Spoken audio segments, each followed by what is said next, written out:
नाजरीन अस्सलाम वालेकुम। डॉक्टर रफीक आपकी खिदमत में हाजिर है एक नए टॉपिक के साथ। नाजरीन आज का जो हमारा टॉपिक है वो है मिसकैरेज, हमल का ज़ाय हो जाना। हमल कैसे ज़ाय हो जाता है, वेजाइनल ब्लीडिंग क्या होती है, नॉर्मल क्या होती है और कौन सी ब्लीडिंग है या क्या अलामात हैं जो आपको मिसकैरेज की तरफ लेके जाते हैं और इसकी अलामात क्या हैं, इससे बचाव के क्या तरीके हैं, ये सारी चीज़ें आज हम डिस्कस करेंगे। नाजरीन मिसकैरेज की सबसे पहले तो हमें देखना चाहिए इसकी अक़साम कितनी हैं। उसके बाद हम देखेंगे कि इन अक़साम में से कौन कौन सी अक़साम ख़तरनाक हैं और माँ के लिए भी वो ख़तरनाक साबित होती हैं, बच्चे के लिए भी। इसमें नाजरीन 3 किस्में इसकी जो मेन होती हैं मिसकैरेज की, वो 3 अक़साम होती हैं सबसे ज़्यादा। पहली है पार्शियल मिसकैरेज, दूसरी है मिस्ड मिसकैरेज, तीसरी है कंप्लीट मिसकैरेज। अब जो पार्शियल है उसमें जो एम्ब्रियो का टिश्यू होते हैं वो कुछ ज़ाय हो जाते हैं, कुछ टिश्यू जो हैं ब्लीडिंग के साथ निकल जाते हैं बाहर और कुछ रह जाते हैं। ये भी एक ख़तरनाक अलामत है माँ के लिए। उनको फिर प्रॉपर बाहर बॉडी से निकालना बहुत ज़रूरी हो जाता है। दूसरी है मिस्ड मिसकैरेज। मिस्ड में ये होता है कि आईयूडी हो चुकी होती है, इंट्रायूट्राइन डेथ हो चुकी होती है एम्ब्रियो की, तमाम टिश्यू अंदर रहते हैं, हल्की सी स्पॉटिंग होती है और पता नहीं चलता। ये फिर स्कैन कराने पड़ते हैं, उसमें से पता चलता है कि टिश्यू की या एम्ब्रियो की डेथ हो चुकी है, उसको निकाला जाता है। तीसरी है कंप्लीट मिसकैरेज। कंप्लीट ये होता है कि वेजाइनल ब्लीडिंग के साथ तमाम लोथड़ा, तमाम वो एम्ब्रियो का टिश्यू जो है वो निकल जाता है, बाहर निकल जाता है। इसको हम कंप्लीट कहते हैं। पार्शियल मिसकैरेज, मिस्ड मिसकैरेज और कंप्लीट मिसकैरेज ये होती हैं।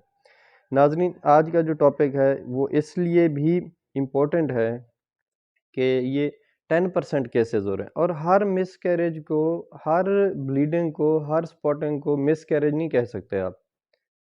नॉर्मल पहले ट्राइमेस्टर में ये नॉर्मल भी होते हैं, मतलब कि मियाँ बीवी का जिनसी मिलाप हुआ उसके बाद जो स्पॉटिंग होती है उस वो मिसकैरेज की अलामत नहीं है, नॉर्मल है।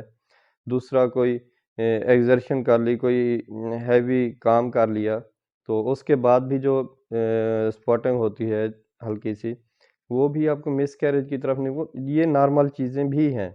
लेकिन जब भी आपको स्पॉटिंग हो, जब भी ब्लीडिंग फील करें या आप समझें कि लोथड़ा कोई वेजाइना से आपको निकला है, फील हुआ है आपको, तो फौरी तौर पे अपने डॉक्टर से, अपनी गायनेकोलॉजिस्ट से रब्ता करें, फौरी तौर पे उसको एग्जामिन करवाएं। तो नाजरीन जब पहला मिसकैरेज हो जाता है उसके बाद दूसरी प्रेगनेंसी जब ठहरती है तो उसमें 10% खतरा जो होता है मिसकैरेज का वो बढ़ जाता है। एक मिसकैरेज हो गया, उसके बाद प्रेगनेंसी फिर हुई, उसके बाद जो मिसकैरेज का खतरा है उस खातून में वो 10% बढ़ जाता है।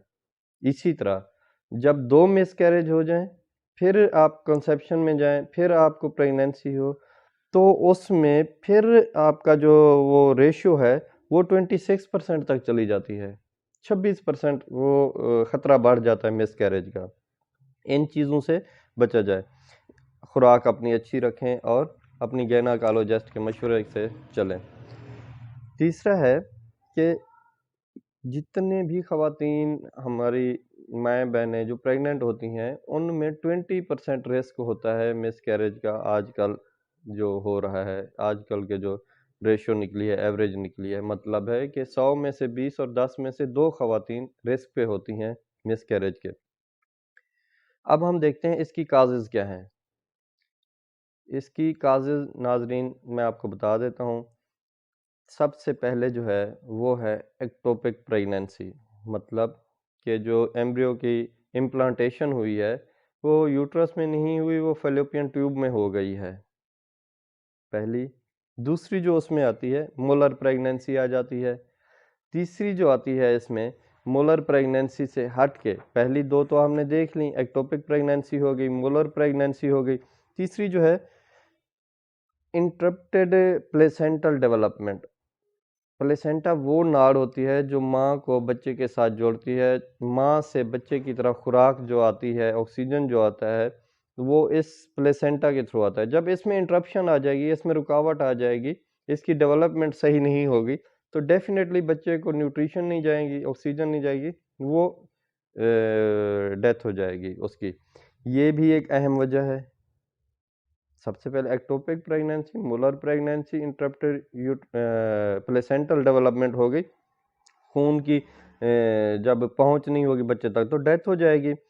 और अहम जो बात है वो ये है कि chromosomal anomalies, chromosomes, gene chromosomes की जब तब्दीली आ जाती है, म्यूटेशन आती है माँ की तरफ, नाजरीन बच्चे में 46 क्रोमोसोम हर इंसान में होते हैं, 23 पेयर्स माँ से भी आते हैं, बाप से भी आते हैं। जब इनमें कोई मसला आ जाए, क्रोमोसोमल एनोमलीज जब आ जाए, तो डेवलपमेंट नहीं होती बच्चे की, वो भी मिसकैरेज की तरफ लीड करती है। ये 50% चांसेस इसी चीज़ के होते हैं।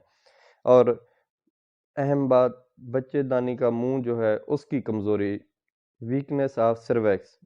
जब बच्चेदानी का मुंह कमज़ोर हो जाता है तो उस सूरत में भी मिसकैरेज होता है।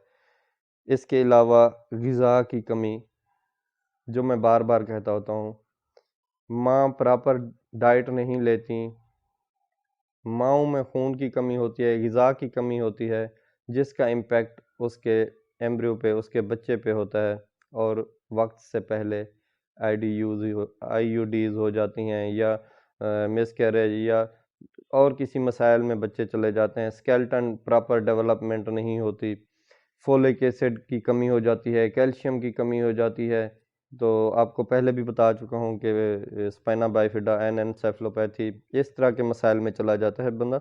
यूट्रस के मसाइल होते हैं, उसमें भी ये मिसकैरेज के ख़तरे बढ़ जाते हैं। ब्लड प्रेशर है, शुगर है, गुर्दे के अमराज हैं, HIV है, या कोई थायराइड का प्रॉब्लम, कोई सीवियर हाइपोटेंसी मेडिसिन चल रही हैं, ये सारी चीज़ें मिल के नाजरीन ये मिसकैरेज की तरफ लीड करती हैं।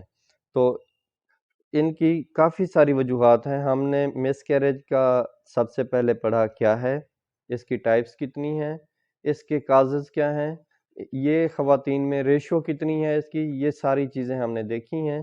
अब हम जाते हैं इसकी तरफ कि अगर एक अपना क्या कहते हैं उसको, एक खातून रिस्क पे है, एक मिसकैरेज हो चुका है और वो रिस्क पे चली गई, तो वो क्या करे कि उसको ये चीज़ें बचाई जा सकें। अलामात क्या होंगी इसकी, काजेज़ हमने पढ़ ली, वजूहात पढ़ ली, मिसकैरेज की टाइप्स पढ़ ली, देख ली, समझ ली, डिस्कस कर ली। अब हम जाते हैं कि इसकी अलामात क्या होंगी मिसकैरेज। सबसे पहले स्पॉटिंग होगी आपको, दूसरी बात होगी इंग्वेनल रीजन में पेन होगी, लोअर एब्डोमेन में पेन होगी, बैक एक होगी, आपको लोअर बैक में पेन होगी, हेडेक भी हो सकता है उसके साथ। बाज़ औक़ात ये फीवर की तरफ भी सिचुएशन जाती है अगर पार्शल हो चुकी है मिसकैरेज। तो इसमें जब ये अलामात आती हैं आप में, तो फ़ौरी तौर पे अपने कंसल्टेंट, अपने गायनेकोलॉजिस्ट या किसी भी करीबी प्रैक्टिशनर, रजिस्टर्ड प्रैक्टिशनर की तरफ जाएं आप, और फ़ौरी उनको अपने इस सिचुएशन से आगाह करें।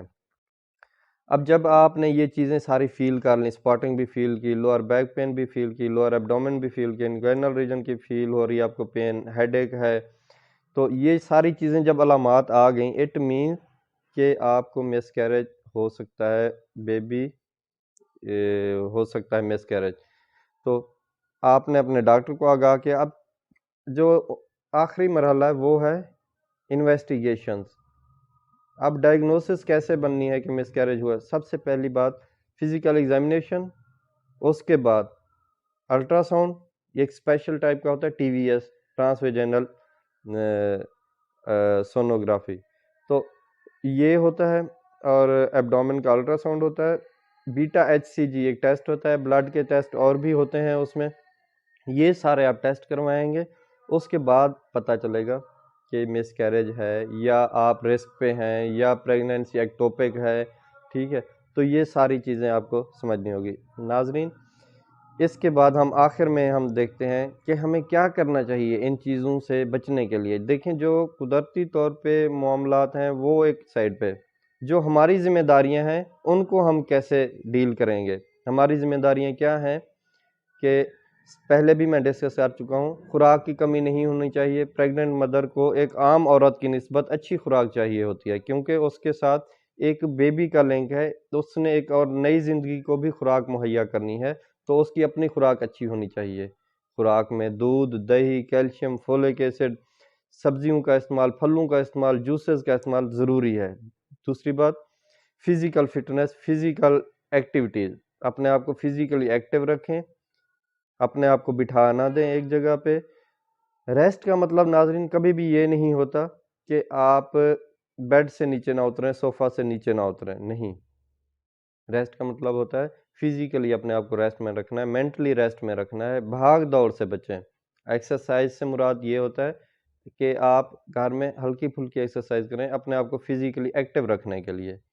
तो ये चीज़ें आप सारी जब करेंगी, जूसेस का इस्तेमाल करेंगी, और फर्स्ट ट्राइमेस्टर में जैसे फोलिक एसिड बहुत ज़रूरी होता है, आगे जाके कैल्शियम और जिंक ज़रूरी होता है। तो ये सारी चीज़ें आप लेंगी, मल्टीविटामिन्स लेंगी, अच्छी खुराक लेंगी, फिज़िकली अपने आप को एक्टिव रखेंगी, तो जो इंसान की तरफ से कमी बेशी रह जाती है वो पूरी हो जाएगी। जो कुदरती मामलात हैं उन पे तो अल्लाह ताला ही कादिर है, तो वो अल्लाह ताला की तरफ से होते हैं।